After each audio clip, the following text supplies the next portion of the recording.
everyone, and thanks for joining today's Google Developers Live. Today we have two special guests, Brian and Sheryl from the Drive SDK engineering team from Boulder, Colorado. And today we're going to talk about the Realtime API that we released just a couple of weeks ago.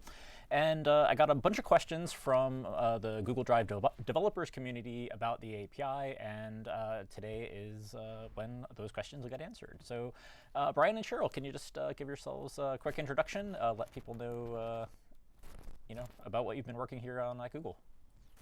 Hi, I'm Brian.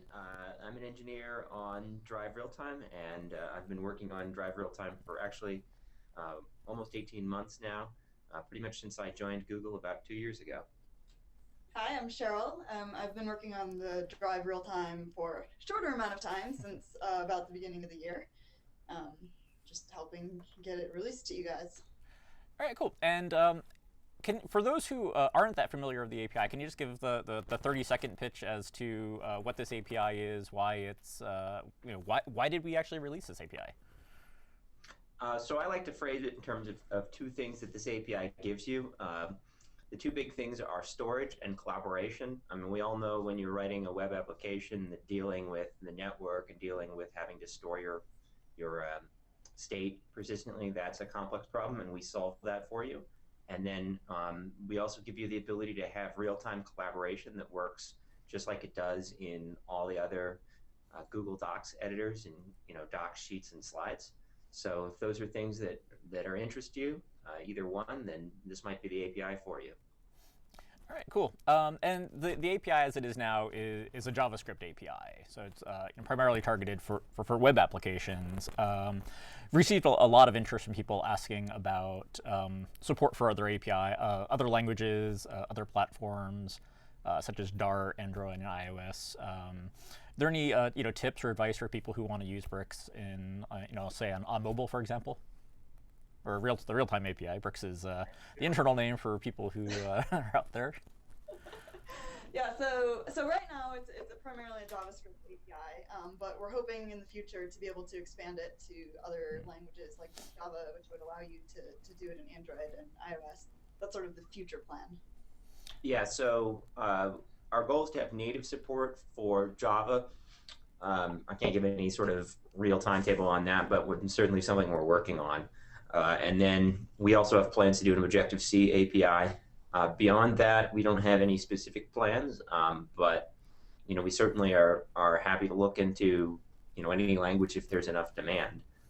One thing you can do right now, and this is something that a number of developers have actually talked about doing, is if you have a platform where you can run a JavaScript engine, it may be possible to embed the API using the JavaScript engine. On Android and iOS, you have web views, and we know that there are a number of developers who are trying to sort of combine native UI with the data stored in this web view to get that kind of capability. That would be actually a really interesting thing to see if people can get that working really well. I suppose you could even do similar things on the server side with Nodejs, for example. Yeah, Node is definitely a good option. Our JavaScript API is not really, it doesn't do really any DOM manipulation. So if you have a framework like Node or something like that, as long as it supports XML HTTP requests and some fairly standard JavaScript constructs, there's a pretty good chance that the API will work. I mean, we don't promise support outside of browsers, but we'd certainly like to see all kinds of interesting places to use the API. Yeah, I'm sure there will be somebody out there who's going to try that experiment. Probably not too long from now. So I think I should add. Sorry, we also have a developer who used Dart. Yeah. I think this question actually came from him. This was Adam Singer, who's been a pretty active member of the community, and I know does a lot with Dart. And he did a really cool demo of Dart in the Realtime API. So if you're writing Dart or TypeScript or another one of those languages that, even Gwt that compiles to JavaScript, we'd love to see, independent libraries if you have something great. All right, very cool. So related to this, I think Adam had also asked about whether or not this API is built on the same infrastructure as the Drive API, for example, where we have discovery documents. I think a lot of this was motivated by, could they generate their own libraries for this if they wanted to based on discovery?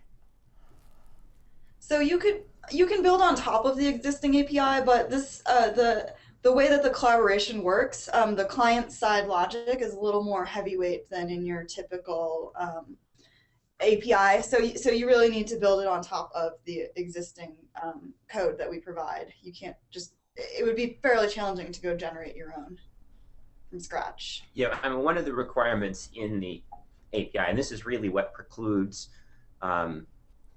just making it a REST type API, is that operations on the data model have to be done more or less synchronously, because there's a whole process, there's a whole transformation process and other machinery that has to work so that your document doesn't get out of sync.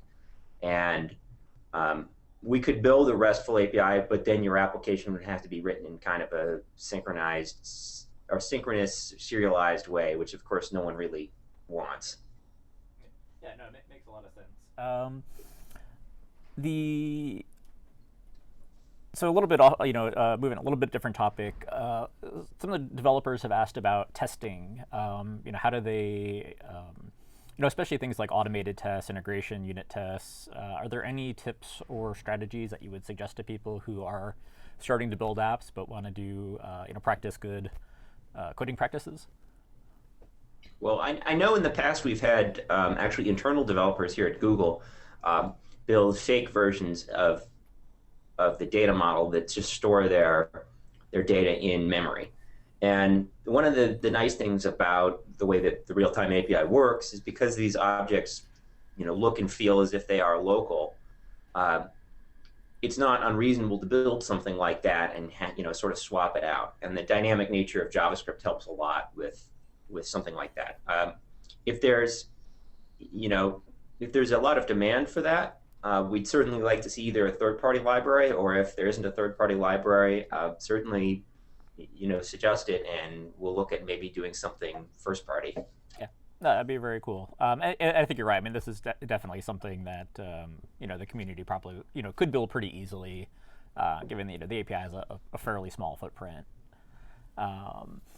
So Sheryl, a couple of days ago, there was a thread in the Google Plus community. Somebody was asking about some list operations and doing things like reordering, and you'd give a pretty good answer there about some of the complexities of working with things like lists and maps in a eventually consistent model like the real-time API gives you. Can you just give it an overview of kind of why some things that you might take for granted in a local model just aren't quite as easy, or might be a little bit unexpected behaviors in a collaborative environment? Yeah, sure. So the way that the collaboration, so there's sort of two pieces to this collaboration. One is the fact that for the user, that their changes appear instantly, so they don't even necessarily realize that there's a lot of network things going on. And then we also guarantee eventual consistency, so any changes that happen locally will eventually make it to the server and to all the other collaborators. So those two pieces together, the way that that's accomplished means that some sort of your standard techniques for dealing with like locking or synchronicity don't necessarily work in this environment. So it helps to have a little bit different mindset when you're thinking about the data model and how you make changes to guarantee consistency in your state.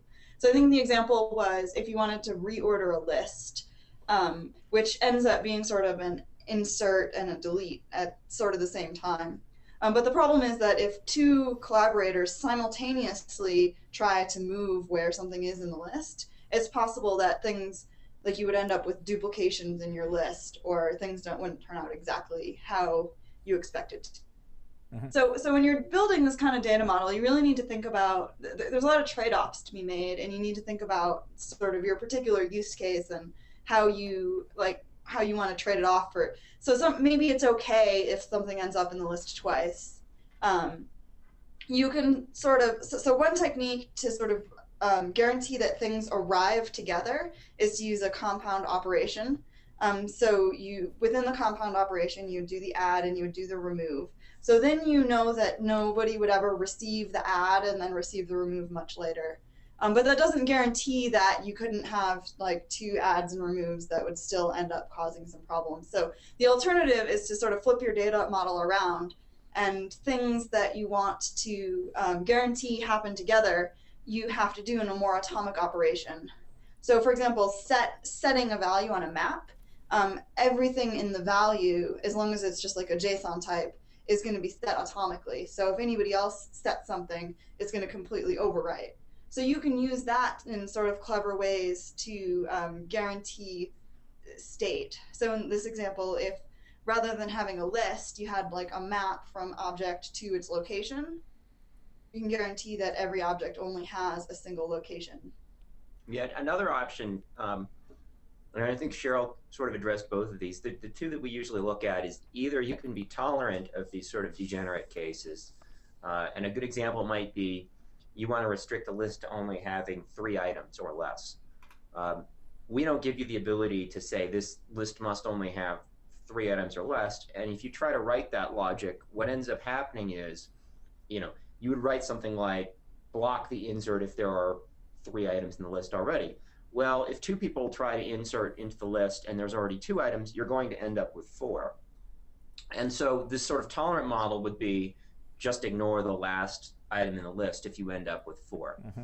The other option, and I should say this sort of tolerant option can also be used for things like I want a list, but I want it to be sorted, right? You can't enforce that a list has to stay sorted, but what you can do is present a sorted view of the list to the user. And another option is sort of this decrease the granularity of mutations. And JSON values are one great way to do that. Another great way to do that would be to just create a new collaborative list and insert the items that you want into that, and then switch out the list you have in the parent element. So that guarantees that you get either one list or the other, but never some combination of the two. Yeah, that was actually really helpful information, I think, for a lot of developers that are starting to learn this model of building applications. So I'm gonna skip over a couple of questions. So one question was somebody was wondering about how this relates to Wave, whether or not there's federation models. Or deploying behind the firewall, and a related question around whether or not this is client to client or client to server, and I was just wondering if you could kind of just address. I think we've already touched on this mostly, but if you can just kind of address some of the just the basic architecture and and also just history around Wave and so on. So Wave, of course, Wave is the first operational transformation-based product we released at Google, and was the first API, certainly, of an operational transformation-based product that we released. So the real-time collaboration features in Wave do share a lot of heritage with what we have in the real-time API. It's unfair to say that we're built on Wave, because Wave was very different in many respects. It had a lot of more email-like features and embedding and things like that we don't have. So our infrastructure looks a lot more like what doc sheets and slides looks like. When we say that we're bringing you the same collaborative technology as doc sheets and slides, we really do mean that. This is very much the same sort of server and other infrastructure that we use internally to build these products. And one of the things about this infrastructure is it's sort of focused on client-server interactions on the web, and even when you're on non-web enabled devices. We all know about NAT and firewalls and all this other mess. And so developing a peer-to-peer product that works consistently and reliably is really a challenge. And so as a result, because you want persistent storage, we send all of the changes through our servers and then broadcast them out to the different people who are collaborating on the document. We'd love to see some sort of federation. Right now, there's not really a standard for how that would look or how we would do it. And I know that with Wave, there was a lot of work on getting federation that I would say didn't really yield the kind of broad acceptance that we would have liked to see. So if there's a desire for this is something we can work on. But right now, for better or worse, this is a product that is offered as a service and offered as something that Google provides, and not something that you would host, on your own servers. All right, thanks. So somebody was asking, what are some good strategies for porting an existing app? If you already have a JavaScript application, what are things that that you should focus on? The exact sort of process depends a lot on what your application is. But so basically, the important piece that you need to sort of interoperate with the real-time API is your data model. And if you already have an existing data model that is built up of like JSON objects or things like that, one way to sort of make the switch over is to make use of the custom objects, which allows you to basically take an existing JavaScript object and tie it to the real-time data model by just registering your type and marking which fields you want to be collaborative. Otherwise, like other things we've seen are people just making use of just sort of JSON value types and putting those into the model. And we should be clear to distinguish between custom types. In a custom type, collaboration is on the property level, right? So if you make a custom type and it has property A, B, and C, modifying B and modifying A, those get processed separately and merged together potentially if they happen at the same time. With these JSON values, the entire JSON value is one immutable value. So if user A changes it and then user B changes it, you see either user A's result or user B's result, but never a merge of the two. So that's sort of, up to you to decide which is more appropriate for your app. But and how important is just having good application architecture? I know, like in our docs, we certainly stress, following any of the model view, whatever patterns that are out there. Has it been?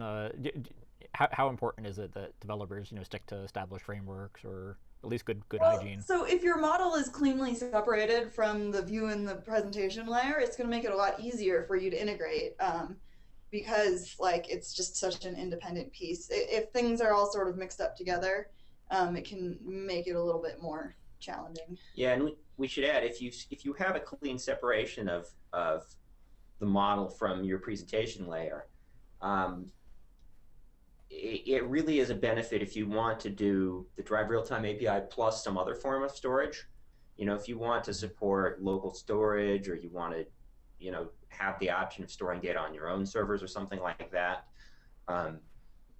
it's certainly possible to use us use the Drive Real-Time API just as your model layer and then share presentation code across. And we have developers who are already doing that. I should say one other thing that some developers have tried with differing results. A lot of apps have XML as their data format, and there's multiple ways you can try to do this. One thing that the developers have done with pretty good success is sort of break up the XML into elements and then store those elements in a tree-like structure in the Drive API, and that works pretty well. One thing that appears to work well but may not work as well as you think it does is just sticking the XML in a collaborative string. You get reasonable results as long as no one collaborates on things that are close together. And once you start collaborating on things close together, you can end up with things like mismatched tags and tags that don't have closing angular brackets and things like that. So if that is your model, you probably have to add some sort of validation logic and do extra work on top of that So if you are XML based, we definitely recommend the split up your XML into a tree type approach. Great. The so related to this was somebody was asking. Actually, I think that somebody was Ali. Does the real-time API play well with existing JavaScript frameworks like AngularJS? I'll actually answer this one myself since I've been playing a lot with Angular, and actually it works really well together. Actually, just I think answered somebody's question on Stack Overflow yesterday about this with a couple highlights. But the one thing I actually really like about doing it with Angular is you don't really have to worry about any of the remote events. Basically, just having one object change listener at the root of the model, and just telling Angular to go figure out, what changed, what needs to be redrawn, just makes getting, all those real-time behaviors really nice. There are some issues with like collaborative strings are a little bit difficult to work with, but actually I'm probably going to release some, reusable snippets for things like bindings and everything to make that really, easy for developers. But yeah, it's actually I found that it's very easy to get that. All the cool user features of the real-time collaboration building with Angular because of the way it does events and the way it does dirty checking of models and so on. Do you guys have any particular tools or frameworks for building any of the samples that you've been working on, or you just kind of stick to more Well, I know vanilla I've JS? hacked some things together with jQuery, which has worked really nicely. It's really up to you what you like. We're very careful. We don't pollute your namespace with a bunch of junk, and because we don't have UI, there's not a lot of there's not a lot of direction.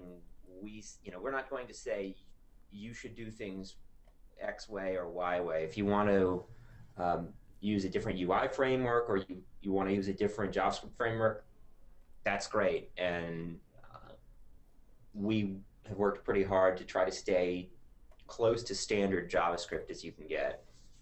Yeah, I mean, our goal with the API is for it to be as lightweight as possible while still providing the sort of the things that the API is supposed to provide. So just as much as possible, make it look like you're just working with JavaScript data objects and events. So it should easily tie into basically any framework that you're interested in. And I think that people playing around with it have found success so far doing that. Yeah, and I mean some examples of where this actually shows in the product. For example, our maps look very much like the ECMAScript 6 Harmony map proposal. We worked pretty hard on lists to make them work similarly to how arrays work. And there's a chance, depending on how tightly you want your framework integration to be, that some of this stuff will just work. I mean, the event system's also like this. It's very similar to how DOM events work. Yep, cool. Let's see. I think I only got a couple more questions left.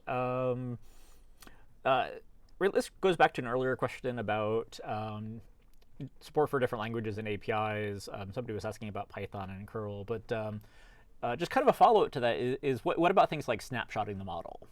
So if you just want to, like on a server, to get here's the current state of what the model is there easy ways to do that with the Drive API or? So right now, export is client-side only, unless you were to get very, very clever and start doing URL hacking. We're working on integration with the Drive API so that you'll be able to import and export JSON versions of the data model without having to have JavaScript or the client libraries or anything like that. I should note this is not really the full API. This is just a grab a snapshot or replace everything that's there with this snapshot.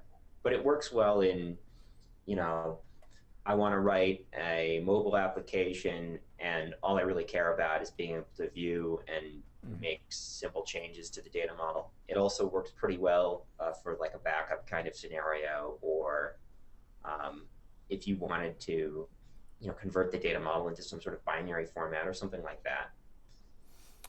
Actually, speaking of binary formats, there's a question about what's the some of the strategies for serializing to binary files. I know in our documentation, and I know a couple of the apps that we're part of the launch do this where they sync between files that are in Drive and the real-time versions of them. What are some of the strategies for like when people should do those operations? How do they make sure that multiple collaborators aren't, both trying to write files at the same time and things like that? Yeah, so there's two different ways that you can configure, you can configure your real-time model. So if you have some binary format that is sort of the basis of what's being output, like say an image or something like that, you could write your application so that it's built on top of this image where you have the binary image and then you have your real-time model attached to the image that's separate. And in this sort of setup, the real-time model is a more transient sort of thing. So when you have collaborators working on it, when they start working on it, you can like read in information from the binary data model and sort of populate your real-time model based on whatever the current state of the binary file is. And then what we suggest is that if collaborators are working on it, you don't really want to be saving back like super continuously because the real-time model is going to be saving the changes as you go along. But then when like the user sort of hit a snapshot point or request to save or something like that, then you can sort of serialize the model and turn it back into the binary format. All right, cool. So I think Sheryl addressed this partially, but so there's really two ways to think about binary data and the data model. I mean, one way to think about it is that the model is a full representation of what's in the binary file. And this is good for things like text files or XML formats or things that are fairly compact. There are some size limitations on how much data you could put in the data model. And you really don't want to do things like, take a 5 megabyte JPEG image and try to put it into the data model because you're not going to be satisfied with the performance for that. And if you're building an application like that, usually you would use the collaborative data model as a series of transformations to the original binary file. And what we would suggest if you're doing something like that is keep track of the revision number of the binary when you opened it. And you can do this with the Drive API. And it may be even helpful to pin that revision, again, using the Drive API so you can be sure that it doesn't get garbage collected and go away. And by doing that, you can always load in the original binary data and then apply the changes in your model to that. And then when the user goes to save or otherwise update the binary data, and you can choose how to do that, you would sort of flatten your representation back down into this binary format and clean out what's in the data model. That's one option. Another option is if you have a full fidelity way to represent what's in the binary data in your real-time model, you could just copy the binary data effectively and do some transformation on it and then write that into the real-time model. And then you don't have to track the binary file. You can just keep the real-time model around basically forever and save back to the binary file at whatever interval you feel is appropriate, if you're doing it on an interval or by having the user manually save. One thing we would suggest is use the capabilities that are in the Drive API, like e-tags, to make sure that you're not clobbering someone else's changes. I mean, remember, we have the desktop and mobile clients as well for Drive, plus the web interface. And of course, we have all these other third-party applications. So if you are working on something that's shared, or even if you're working on something that's just a single user's file, there's a definite possibility that that could get overwritten while you're working on it. And that's something you want to watch out for. And we have a document and some descriptions of exactly how we handle these sort of conflict cases in the documentation. But the gist of it is basically, if someone writes to the binary file while you're editing on it, your editing session doesn't get interrupted, but future people who join the same binary file may see something based on the new file contents. And it can be a little bit tricky to handle this, and it's sort of an unfortunate consequence of the fact that we're not collaborating directly on the binary data. But with some reasonable practices, you can develop an application that's predictable and will give your users a good user experience with this. All right, cool. So the talk about revisions is a good segue to the second to last question, which is somebody was just asking, are these versioned files? Do we support undo and redo? How do they reflect in like the revision history in Drive and so on? So they are. So we have the entire history of all of the changes that were made available to us. It's not exposed yet. We hopefully have some new features coming soon that will expose some of this a little bit more. All right, cool. And just the last. Oh, go ahead, Brian. I should note we don't affect the revision history in Drive. No. Okay. The simple answer to that: the revision history you see in Drive is only related to a binary file, and so if you're doing a binary application, then every time you save, that would create a new revision. And this is, by the way, one reason why you might not want to do, auto save every minute or something, because you end up creating hundreds of revisions, which is not very useful from a user's perspective. But yeah, changes to the real-time model don't show up in Drive. I mean, they don't show up in the revision history in Drive. All right, last question, and this one's just for me. What are you most looking forward to over the next few months in terms of applications from the communities, or anything in particular you'd really like to see somebody build? Any apps that you think are really good candidates for this type of collaboration feature?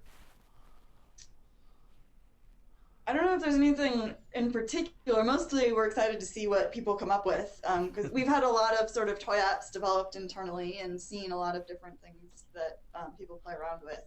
And we've already seen a few cool examples of sort of demos from people in the community. But yeah, we're mostly just interested in seeing what people come up with.